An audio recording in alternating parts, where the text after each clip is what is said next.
তো নমস্কাৰ অন্য এটা ভিডিঅ'লৈ স্বাগতম জনালোঁ আপোনালোক সকলোকে। তো আজি আহিছিলোঁ আমি মেঘালয় আমি যিটো জায়গাত আছোঁ এই জায়গাত হৈছে মেঘালয়ৰ ৰিভয় ডিষ্ট্ৰিক্টৰ পাহাম নামৰ এটুকুৰা জায়গাত। আৰু আমি আহি থাকোঁতে ইয়াতে এখন বাগান দেখা পালোঁ আৰু সেই বাগানত আমি সোমাই দেখা পালোঁ যে গোটেই হাজাৰ হাজাৰ বিঘাত সুদূৰ উৰিষ্যাৰ পৰা আহি উৰিষ্যা না কেৰালাৰ পৰা আহি তেওঁলোকে ইয়াতে আনাৰসৰ বাগান বনাইছে। আৰু মালিক বা যিয়ে বনাইছে তেখেতক লগ নাপালোঁ, ইয়াতে আমি এজন বিশেষ ব্যক্তিক লগ পালোঁ। আমি ইয়াতে দাদাক লগ পালোঁ। কি নাম আছিলে আপোনাৰ? মই সঞ্জীৱ ৰাভা। ইয়াতে ক'ৰ মালিক ক'ৰ? ইয়াতে কেৰেলাৰ হয়। কেৰেলাৰ হয়। বহুত ডাঙৰ প্ৰজেক্ট নে? হয় হয়। গোটেই আনাৰসে তাৰপাছত এই পাইন বুলি কয়, এইটো গছ পাইন গছ। হয় হয়। মাজে মাজে পাইন গছো ফুটিছে। আৰু এইবিলাক কি জালুক হয়। জালুকৰ কাটিং আছিলে, মৰি গ'ল আৰু কাৰণে। আপোনাৰ ঘৰ ক'ত আছিলে? মোৰ উমচুৰ নে? আমাৰ আসামত পৰে নে আপোনাৰ ঘৰ? মেঘালয়তে নে? অঁ, তো আমি পাথাৰখামত আহিছিলোঁ, দেখা পালোঁ বাগানখন আৰু সেইটো ৰাস্তা ইফালেদি দেখা পাই না? হয় হয়, দেখা পাই। তাৰপিছত সোমাই গ'লোঁ, আপোনাক লগ পালোঁ। মালিকটো নাহে ন? মালিকটো কেতিয়াবা মাজে মাজে আহি যায়। কেৰেলাৰ হয়। এওঁলোকে এইবিলাক লিজত লৈছে। হয় হয়। কেতিয়া মানে ওলাব এইবিলাক? এতিয়া মোটামুটি এইটো বছৰটো যাবই আৰু বেছি 6-7 মাহমান লাগিব নেকি? ঠাণ্ডা দিনতো ওলাব।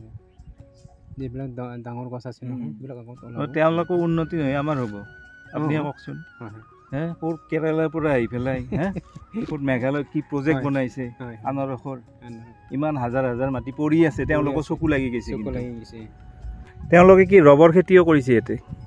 এই মানে যি কেৰেলাৰ মানুহজন মানে বহুত বিঘা মাটি আৰু বহুত কেইখন পাহাৰ নাই লৈ পেলাই তেওঁলোকে ৰবৰ খেতিও কৰিছে, লগতে আনাৰসৰ খেতিও কৰিছে। তেখেত আহি থাকে ইয়াতে। NGO টেনজিঅ' নেকি না নিজা হেৰি জানেনে নাজানে? এইবিলাক আপোনালোকে দেখা পাইছে, এইবিলাক গোটেই আনাৰস। এইবিলাক গোটেই আনাৰসৰ খেতি। এই পাহাৰবিলাকত গোটেই আনাৰসৰ খেতি কৰিছে। মোৰ পিছফালে আপোনালোকে দেখা পাইছে এই পাহাৰবিলাক চাফ কৰি আছে তেওঁলোকে, আৰু এনেদৰে ইয়াতে আনাৰসৰ পুলি তেওঁলোকে লগাব। এলেকাটো বহুতে ডাঙৰ এলেকা, আৰু আচৰিত কথা যে ইমান দূৰৰ পৰা আহি তেওঁলোকে এইবিলাক লিজত লৈছে। লিজত লৈ পেলাই তেওঁলোকে ইয়াতে আনাৰসৰ বাগান বনাব।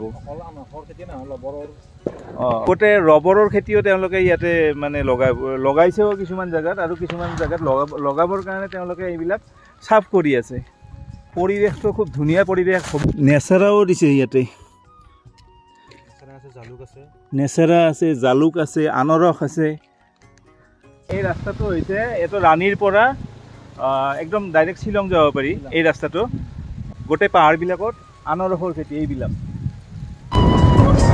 যান জঁট নাই, ৰাস্তা ভাল। এইফালে আহিব পাৰে গৰমৰ ছিজনত, আপোনালোকে এইফালে আহি খুব এটা ভাল পৰিৱেশ পাব, ঠাণ্ডা ঠাণ্ডা।